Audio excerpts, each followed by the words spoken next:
الحمد لله الحمد لله الذي هدانا للإسلام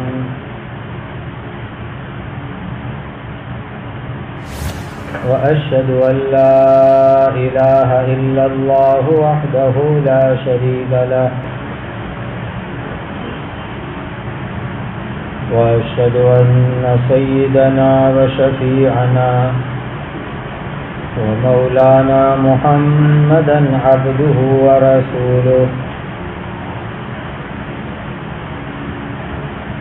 صلوات الله تبارك وتعالى عليه وعلى آله وأصحابه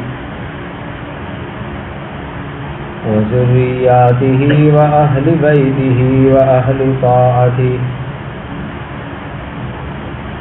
وبارك وسلم تسليما كثيرا كثيرا. أما بعد فقد قال النبي صلى الله عليه وسلم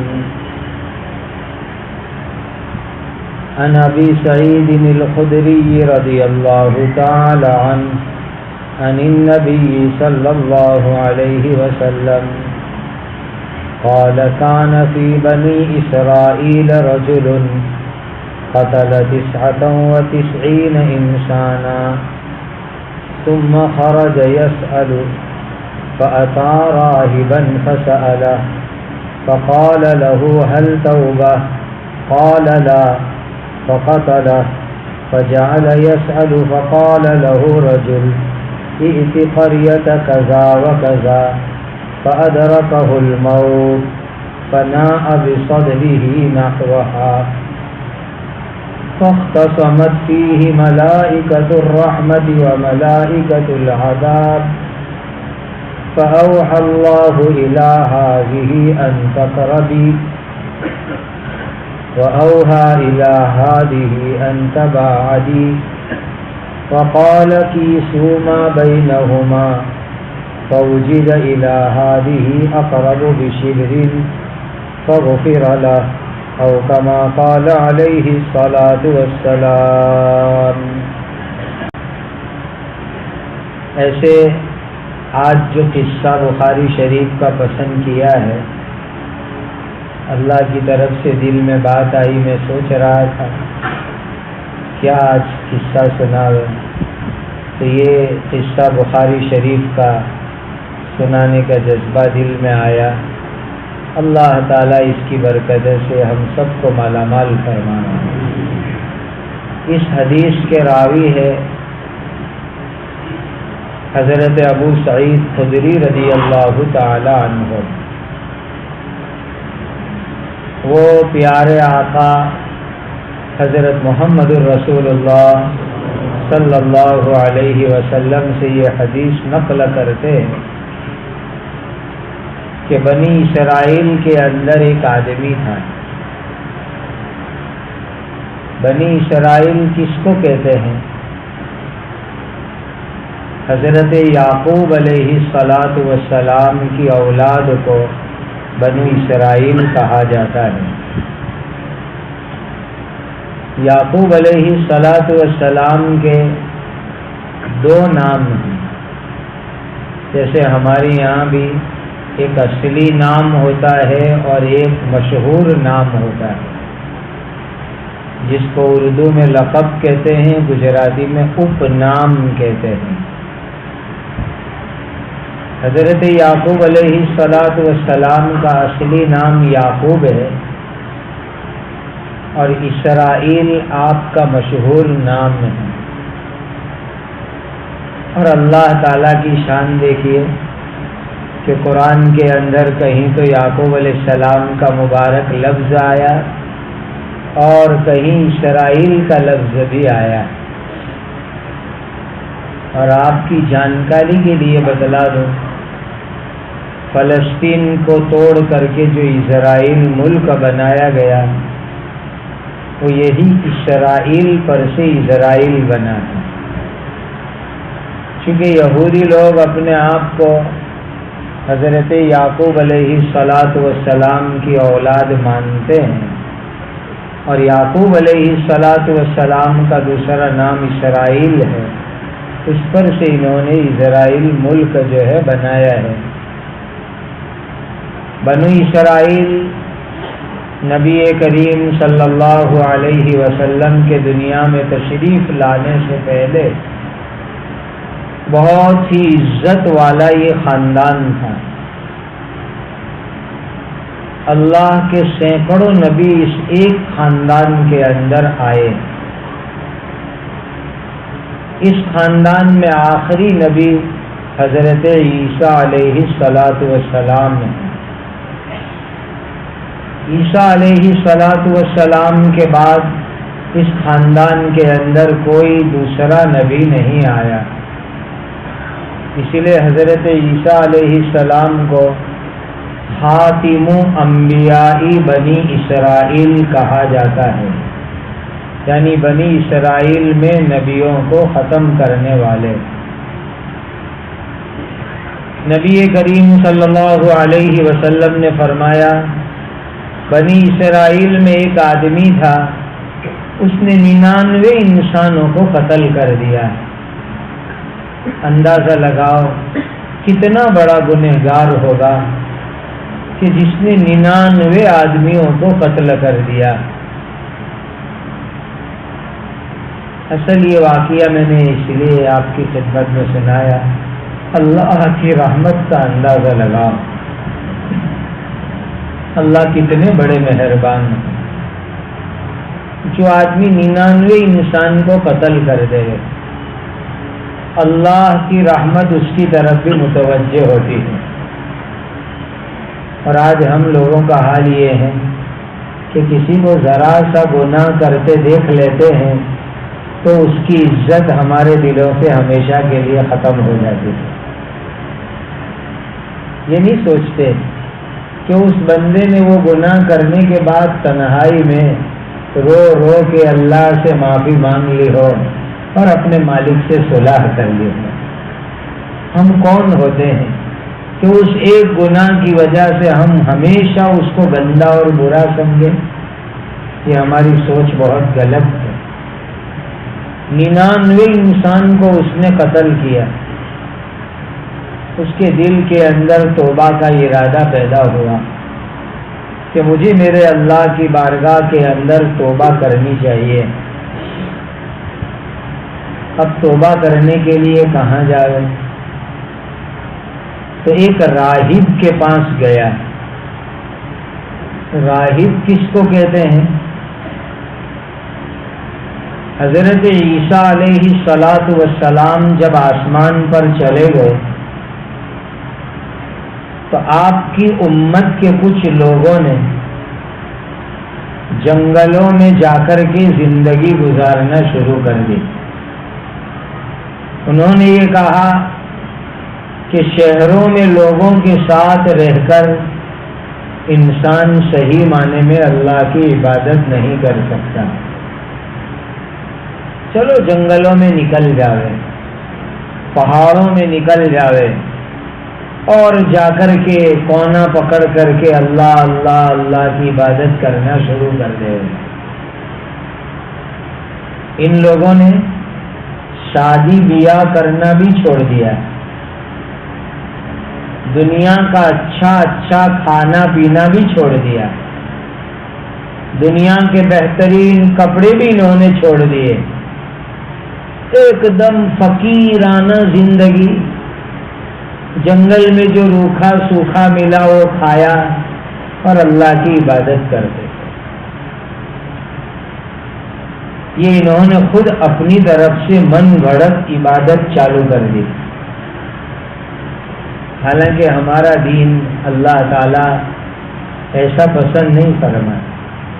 آدمی اچھا کھا کر کے بھی اللہ کی عبادت کر سکتا ہے۔ بہت بڑے حدیث کے ایک امام ہیں جن کی کتاب کے بہت سارے ریفرنس فضائل اعمال میں بھی آتے ہیں، اور مولوی بننے والوں کو آخری سال میں کتاب پڑھائی جاتی ہے۔ حضرت امام نسائی رحمۃ اللہ علیہ، نسائی شریف کے مؤلف، بہت بڑے حدیث کے امام ہیں، ان کے حالات میں لکھا ہے کہ وہ روزانہ ایک دیسی مرغا کھایا کرتے تھے۔ تو اچھا کھا کر کے بھی آدمی اچھی عبادت کر سکتا ہے۔ میرے والد حضرت شیخ الاسلام مولانا سید حسین احمد مدنی رحمۃ اللہ علیہ کی بات سنایا کرتے تھے کہ حضرت فرماتے تھے کہ اچھا کھاؤ اور اچھی عبادت کرو، اچھا کھاؤ اور اچھی عبادت کرو اللہ تعالیٰ کی۔ آدمی اچھا کھاوے اور یہ نیت کرے کہ اس سے باڈی میں جو انرجی آئے گی اس سے میں اللہ تعالیٰ کی بہت اچھی عبادت کروں گا، تو یہ اچھا کھانا بھی اس کے لیے عبادت بن جائے گا۔ تو ان لوگوں نے سنیاس اختیار کر لیا اور جنگل میں جا کے عبادت کے لیے پڑ گئے، غلط طریقہ چالو کیا۔ ایسے لوگوں کو راہب کہا جاتا ہے۔ تو یہ قاتل ایک راہب کے پاس گیا، جا کر کے پوچھتا ہے، حضرت میں نے 99 انسان کو قتل کیا ہے، مجھے توبہ کرنے کا طریقہ بتلاؤ۔ تو راہب اس کو کہنے لگے، بھائی تو نے 99 انسان کو مار ڈالا، اب اللہ تیری توبہ بالکل قبول نہیں کریں گے۔ جب اس کو جواب دیا تو اس قاتل نے یہ سوچا کہ جب اللہ میری توبہ قبول کرنے والے ہی نہیں ہیں، جہنم میں ڈالنے والے ہیں، تو ایک اور آدمی کو قتل کروں تاکہ 100 پورے ہو جائے۔ تو جس راہب اور اللہ والے کے پاس وہ گیا تھا اسی کو قتل کر ڈالا، اور پورے 100 انسان اس نے قتل کر ڈالے۔ اور پھر کچھ وقت گزرا ہوگا، اس کے دل کے اندر یہ جذبہ پیدا ہوا کہ بھلے میں نے 100 انسان کو قتل کیا، لیکن مجھے میرے اللہ کی بارگاہ میں توبہ کرنی چاہیے۔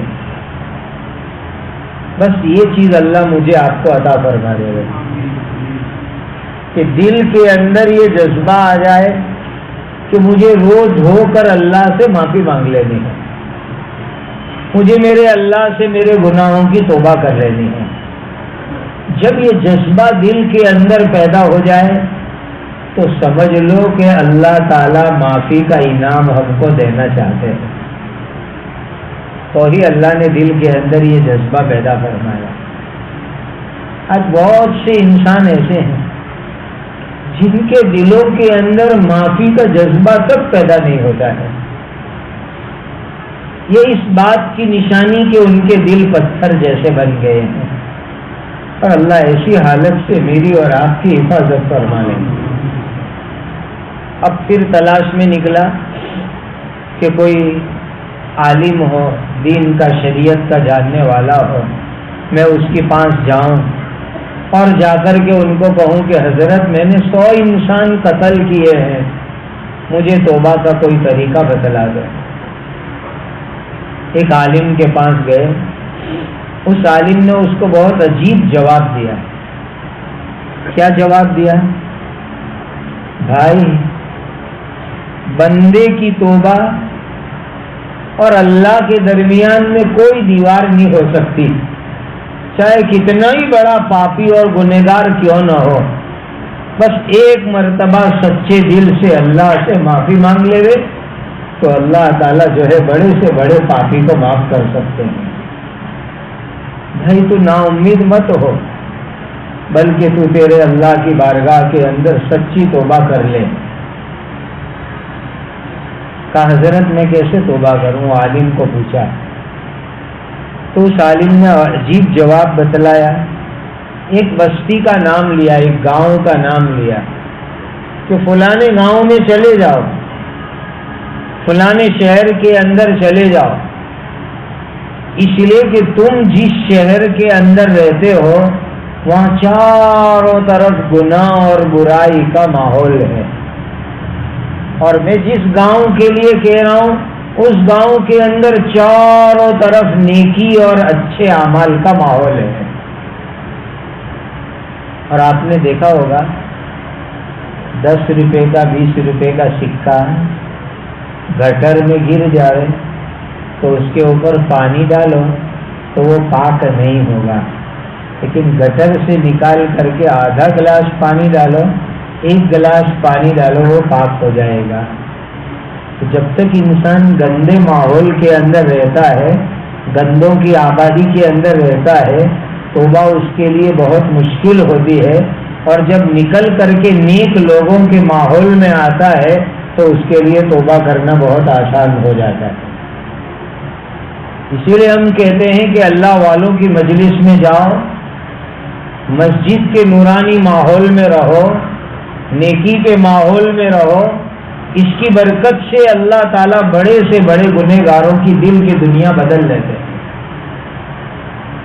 تو اس عالم نے اس کو جواب دیا، ایک بستی کا نام بتلایا، فلاں شہر میں جاؤ، وہاں نیک لوگ رہتے ہیں، نیکی کا ماحول ہے، اور وہاں جا کر کے تم نیکی کے کام کے اندر لگ جاؤ.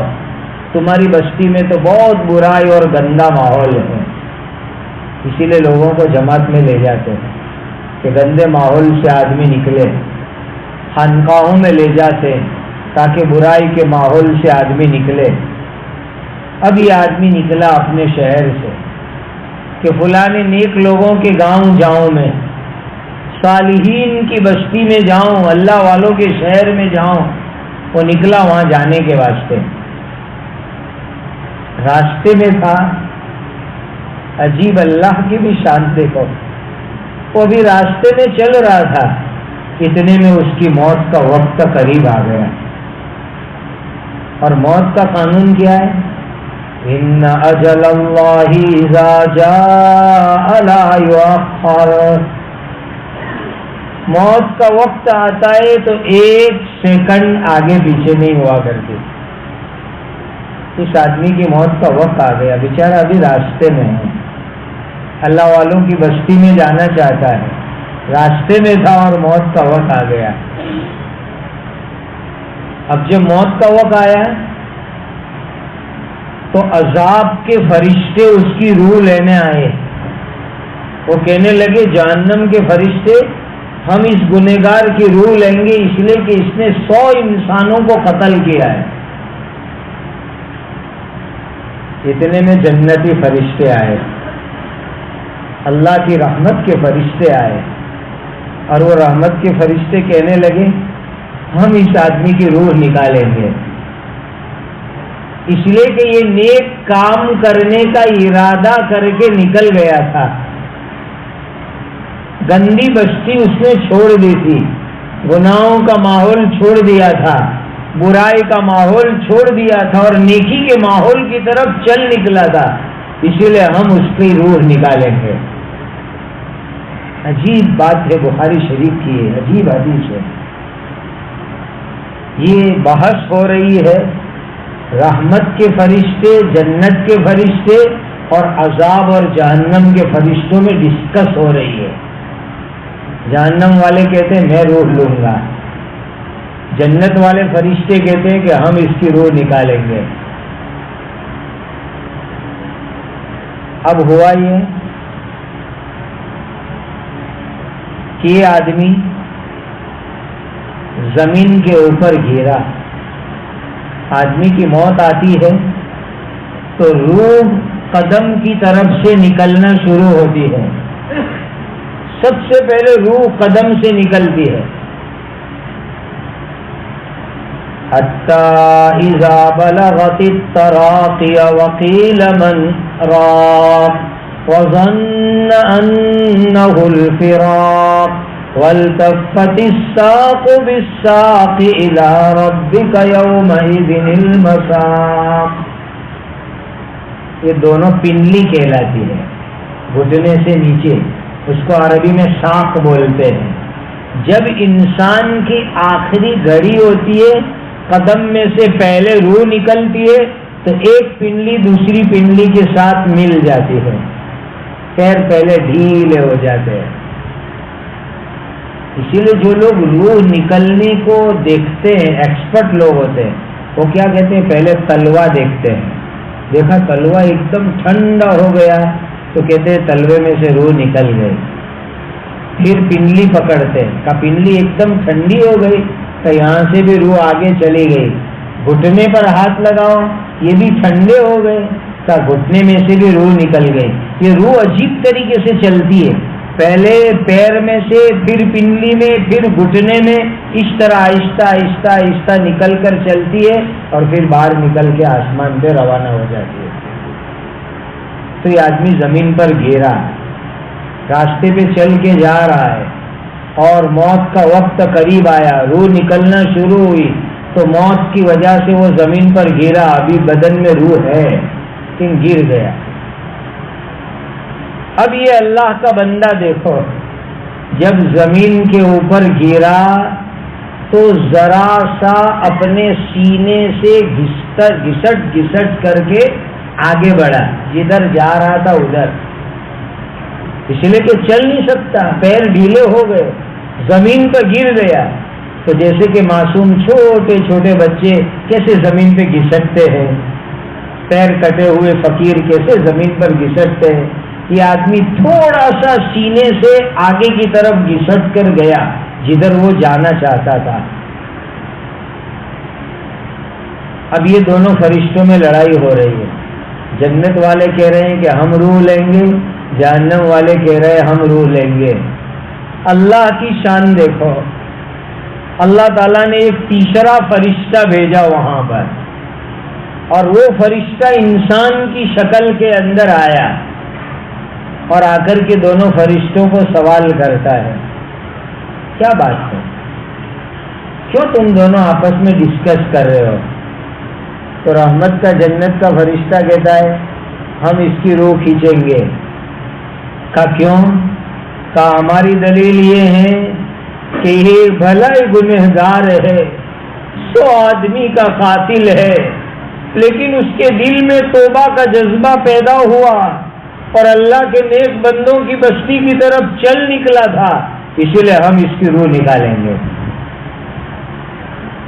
تو عذاب کے فرشتے کہتے ہیں کہ ابھی اس نے توبہ تو کی نہیں تھی، وہاں جانے کے ارادے سے نکلا تھا، ابھی توبہ کا وقت نہیں آیا۔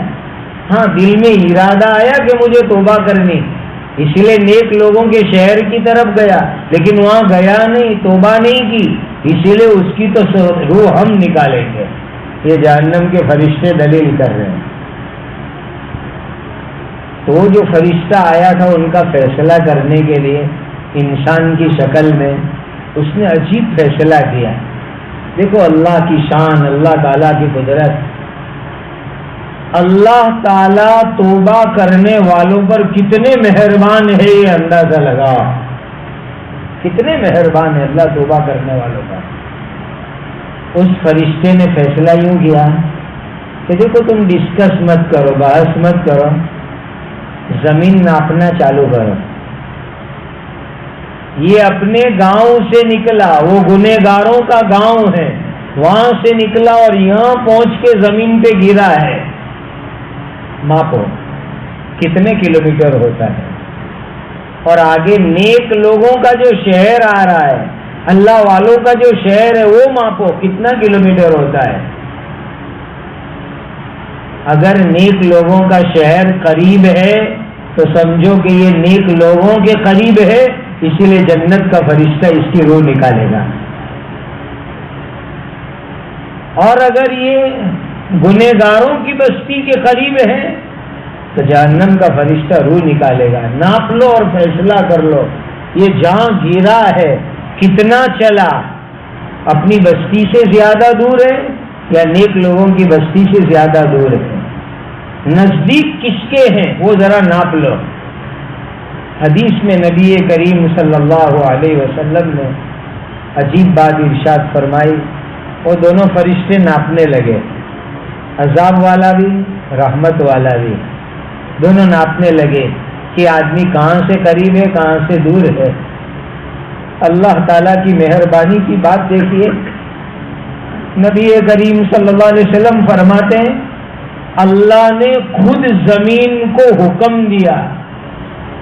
کتنے مہربان اللہ. خود اللہ نے زمین کو حکم دیا کہ یہ جدھر جا رہا تھا ادھر سے تو ذرا سکڑ کے چھوٹی ہو جا،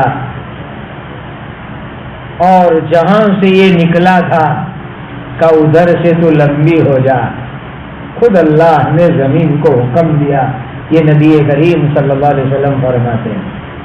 اب وہ دونوں فرشتے ناپنے لگے تو اللہ کا حکم ہو چکا تھا، اس لیے نیک لوگوں کی طرف کے کلومیٹر کم نکلے، اور جہاں سے آیا تھا گناہ کی بستی کے کلومیٹر زیادہ ہو گئے. رزلٹ کیا آیا کہ یہ آدمی زیادہ چل چکا تھا اور نیک لوگوں کی بستی کے قریب آ گیا تھا. بس اسی بات کے اوپر اللہ کا فیصلہ ہوا کہ جنت کا فرشتہ اس کی روح نکالے گا. جنت کے فرشتے کو حکم دو کہ اس آدمی کی روح نکالے. اور کتنا فرق ہوا. نبی کریم صلی اللہ علیہ وسلم فرماتے کہ ایک بالشت کا، ایک وینت کا، کہ وہ نیک لوگوں کی بستی سے ایک وینت قریب تھا اور گنہگاروں کی بستی کے اعتبار سے ایک وینت وہ دور تھا. بس اسی پر جنت کے فرشتوں نے اس کی روح نکالی اور اللہ نے 100 انسانوں کے قاتل کی مغفرت فرما دی. یہ حدیث نقل کر کے حافظ ابن حجر عسقلانی رحمۃ اللہ علیہ فتح الباری کے اندر ارشاد فرماتے ہیں کہ انسان گناہ کبیرہ کا کام کرے، بڑے بڑے گناہ کا کام کرے، لیکن ان بڑے گناہ کا کام کرنے کے بعد بھی سچی توبہ کرے گا، اللہ تعالیٰ اس کے بڑے گناہ کو بھی معاف فرما دیں گے. اور معراج کی رات میں اللہ تعالیٰ نے نبی کریم صلی اللہ علیہ وسلم کو جو 3 انعام عطا فرمائے، اس میں ایک انعام یہ دیا تھا کہ آپ اپنی امت کو خوشخبری سنا دو کہ جو گناہ کبیرہ کرے لیکن شرک سے بچے گا، میں اس کے گناہ کبیرہ کو بھی معاف کر دوں گا. دوسری ایک اہم بات جو حافظ ابن حجر نے فتح الباری میں لکھی کہ حقوق و لباد کا مسئلہ ایسا ہے کہ اللہ تعالیٰ ایسے تو معاف نہیں کرتے. یعنی بندوں کے حق، کسی کو ستایا، کسی کو پریشان کیا، کسی کو تکلیف دی، کسی کی زمین غلط طریقے سے لے لی، کسی کے پیسے ناحق طریقے سے لے لیے، یہ چیز تو اللہ تعالیٰ بھی معاف نہیں کرتے. لیکن جس بندے کی توبہ اللہ قبول فرماتے ہیں، اس پر اللہ رحم و کرم فرماتے ہیں، تو اس کی طرف سے حق والوں کو اللہ خود راضی کر لیتے ہیں. اور اللہ تعالیٰ یوں کہتے ہیں کہ تیرا حق ہے نا اس بندے سے لینے کا، چل میں تجھے اپنی طرف سے حق دے دیتا ہوں، تو میرے اس بندے کو معاف کر دے. کتنی ہے اللہ تعالیٰ کی مہربانی کی شان. خود اللہ اس کی طرف سے حق دے دیتے ہیں. یہ تو ایسا ہی ہوا، آپ کا سگا بھائی ہے، کوئی اگرانی کرنے آیا کہ اس نے میرے 5 لاکھ روپے نہیں دیے. اب آپ کو اچھا نہیں لگتا کہ میرے بھائی کے پاس کوئی 5 لاکھ روپے مانگنے آیا اور میرا بھائی بیچارہ دے نہیں سکتا، تو آپ کہو لو میں دیتا ہوں، تو میرے بھائی کا پیچھا چھوڑ دے. آج کے بعد بولنا مت. ایک بھائی کو اپنے بھائی کی عزت پر محبت آ جاتی ہے اور وہ اس کی طرف سے رقم ادا کر کے اپنے بھائی کی عزت کو بچا لیتا ہے.